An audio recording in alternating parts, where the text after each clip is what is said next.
Good morning class बच्चों। आज आपका 10वां पाठः जिसका नाम है पंडित गोविंद वल्लभः पंतः।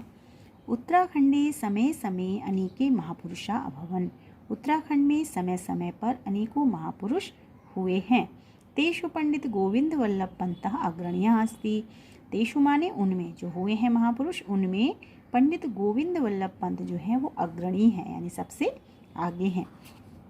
सप्रख्यातः राजनीतिज्ञः कुशलवक्ता संसदीय प्रथायाः मर्मज्ञः देशस्य नवनिर्माता च आसीत्।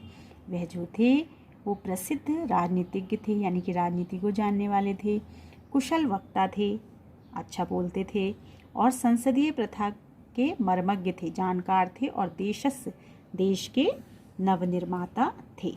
तो क्या क्या थे वो? एक प्रसिद्ध राजनीतिज्ञ थे, राजनीति के जानकार थे, कुशल वक्ता थे, और संसदीय प्रथा के मर्मज्ञ थे, यानी उसके अच्छे जानकार होने के साथ ही साथ देश के नवनिर्माता थे। हिमालय पुत्र पंत महाभागा 1887 तमे ख्रीष्टाब्दे सितंबर मासस्य 10वें दिनांके अल्मोड़ा जनपदस्य खूंट ग्रामे जन्म अलभत। हिमालय पुत्र पंत, इनको किसकी उपाधि दी गई थी? हिमालय पुत्र की, क्योंकि ये पहाड़ के थे, पहाड़ों के रहने वाले थे, अल्मोड़ा के थे। तो हिमालय पुत्र जो पंत थे महोदय, ये महाशय, उनका जन्म जो था 1887, ये तो हुई ईस्वी, और सितंबर मास जो इस समय चल ही रहा है, आज भी क्या है आप लोगों की, आज 12 तारीख है, तो इनका भी परसों ही बर्थडे था। तो 1887 तमे सितंबर, यानी सितंबर मास से 10वें, सितंबर मास की 10 तारीख को, यानी 10 सितंबर 1887 को इनका जन्म कहाँ हुआ था? अल्मोड़ा जनपदस्य खूंट ग्रामे, अल्मोड़ा जनपद के खूंट ग्राम में इनका जन्म हुआ था। तस्य पितुः नाम मनोहर पंतः मातुश्च गोविंदी देवी चासीत्। उनके पिता का नाम मनोहर पंत और माता का नाम गोविंदी देवी था।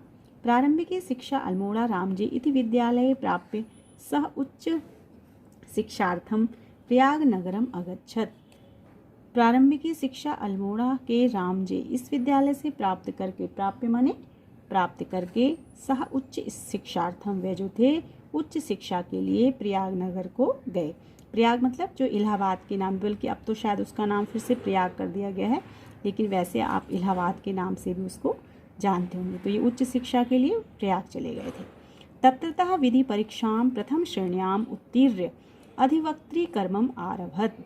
वहाँ से इन्होंने विधि की परीक्षा, विधि कहते हैं बेटा वकालत को, तो वहाँ से इन्होंने विधि की परीक्षा को, यानी वकालत की जो परीक्षा थी वो प्रथम श्रेणी में उत्तीर्ण माने उत्तीर्ण करके अधिवक्त्री कर्मम, जो वकालत थी उसकी प्रैक्टिस भी करनी होती ना, उस कर्म को आरंभ कर दिया, शुरू कर दिया।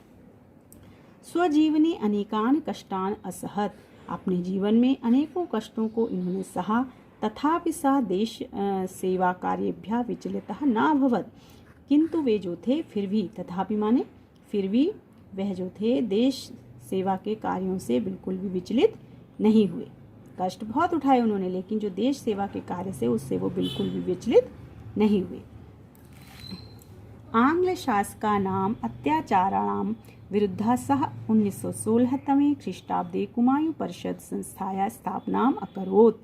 आंग्ल शासकों, जो अंग्रेजी शासक थे, उनके अत्याचारों के विरोध में उन्होंने 1916 ईस्वी में कुमाऊं परिषद संस्था की स्थापना की। कुलीबेगार प्रथाया उन्मूलनं कर्तुम् आंदोलनस्य संचालनं कृत्वा सफलतां च प्राप्नोत्। कुलीबेगार जो ये प्रथा थी, इसका उन्मूलन करने के लिए, कर्तुम माने करने के लिए, उन्मूलन मतलब जड़ से उखाड़ना, तो उन्मूलन करने के लिए आंदोलन का संचालन करके, कृत्वा माने करके, और उसमें सफलता भी प्राप्त की। सफलतां च प्राप्नो, सफलता भी प्राप्त की। सर्वत्र देशे यदा साइमन कमीशन इति अस्य विरोधम अभवत्। सारे देश में जब, सर्वत्र देश है सभी, सारे देश में, यदा माने जब, साइमन कमीशन जो है इसका विरोध हुआ था, तदा सोअपि, तब उन्होंने भी क्या किया था? लखनऊ नगर में आंदोलन में वे भी शामिल हुए थे। आंग्ल आरक्षकः तं भृशम अताड्यन्। और जो आंग्ल आरक्षक थे, यानी जो अंग्रेजी सिपाही थे, उन्होंने इनको अत्यधिक, भृशम माने अत्यधिक, अताड्यन माने पीड़ित किया, मारा पीटा। ठीक है। नेहरू महाभागस्य रक्षां कर्तुं सः स्वयं दंडान असहत।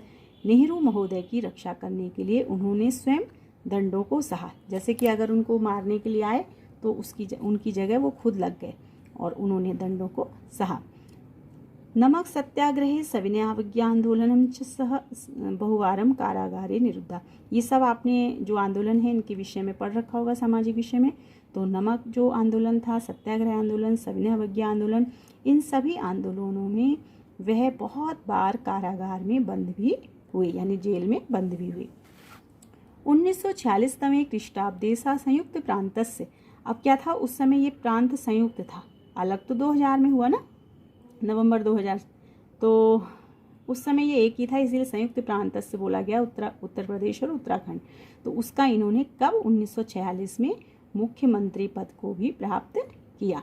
जब उत्तराखंड उत्तर प्रदेश में थे तो ये उसके मुख्यमंत्री भी रहे और 8 वर्ष पर्यंतम 8 वर्षों तक मुख्यमंत्रित्व काले, जो उनका मुख्यमंत्रित्व काल था उसमें प्रदेश के विकास के लिए, प्रदेश के विकास के लिए प्राणपणम प्रयत्नम अकरोत्, जी जान से इन्होंने प्रयत्न किया। जमींदारी उन्मूलनम, भूसुधारम, सहकारिता, खाद्य उद्योगस्य स्थापना हिंदी भाषाया। तो ये सारे हैं, जमींदार उन्मूलन, भूसुधार, सहकारिता, खाद्य उद्योग की स्थापना और हिंदी भाषा के अधिक से अधिक प्रयोग। ये एते कतिपयानि सुधाराणि तेन कृतानि, ये कुछ सुधार इनके द्वारा किए गए। पंतनगर कृषि विश्वविद्यालय से स्थापना तस्य दूरदृष्टे परिणामा अस्ति। पंतनगर कृषि विश्वविद्यालय जो है उसकी स्थापना भी इनकी ही दूरदृष्टि का परिणाम है, क्योंकि इन्होंने की थी उसकी। तो देखिए आज वो देश विदेश में कितना नाम रोशन है, बच्चे उसने शिक्षा प्राप्त करके बड़े बड़े सफलता हासिल कर रहे हैं। तो अधुना अयम विश्वविद्यालय न केवलं भारते अपितु विदेशेषु अपि प्रसिद्धा अस्ति। अधुना माने आज, अयम माने यह विश्वविद्यालय जो जिसका भी जिक्र हुआ है, पंतनगर कृषि विश्वविद्यालय। तो आज यह विश्वविद्यालय न केवल भारत में अपितु विदेशों में भी प्रसिद्ध है और भारत के गृहमंत्री के रूप में सह स्वदृढ़तायाः बलेन, अपनी दृढ़ता के बल से इन्होंने देश की जटिल समस्याओं का समाधान किया। जटिल समस्यानां समाधानम अकरोत्, जटिल समस्याओं का समाधान किया। और भारत सरकार, यानी भारत सरकार, सरकार कहती है सरकार को, तो भारत सरकार के द्वारा उनको, तम माने उनको, भारत रत्न, ये भारत रत्न से आप सभी जानते होंगे सबसे बड़ा हमारे यहाँ का सम्मान होता है, इस सर्वोच्च सम्मान से अलंकृत करके तस्य सम्मानम अकरोत्, उनका सम्मान किया गया। 1961 ख्रीष्टाब्दे सा पंचतत्वे विलीनः जाता, और 1961 में इनका निधन हो गया, अर्थात पंचतत्व में विलीन हो गया, मतलब निधन हो गया। वयम भारतीय कामये, हम सभी भारतीय कामना करते हैं कि अस्माकं पर्वत पुत्रः, यह हमारा जो पर्वत पुत्र है वो स्वयशः, अपने यश रूपी शरीर से सदैव जीवित रहे। स्वयशः शरीरेण सदैव जीवतु, यानी कि अपने यश रूपी शरीर से सदैव हमेशा हमेशा जीवित रहे, अर्थात अमर रहे। ठीक है, क्योंकि ये शरीर जो है मरता है, लेकिन जो हमारे कार्य होते हैं उनसे हम युगों युगों तक जीवित रहते हैं, उनका यश जीवित रहता है, यशगान होता रहता है।